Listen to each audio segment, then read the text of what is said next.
You want to make your website more interactive and user-friendly? Meet the PDF Viewer and Downloader, the app that makes sharing documents easy, professional, and works perfectly on desktop and mobile. Ready to see how it works? Let me guide you through it. Step 1. Install the PDF Viewer app. Head to the Wix App Market and search for PDF Viewer.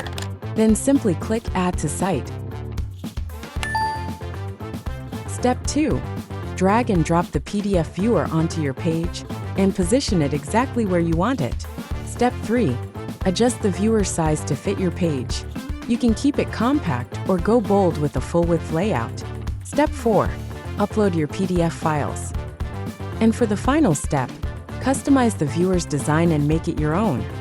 Adjust colors, layouts, and positioning to match your site's style perfectly. Before you go live, preview your site and see how your PDF looks.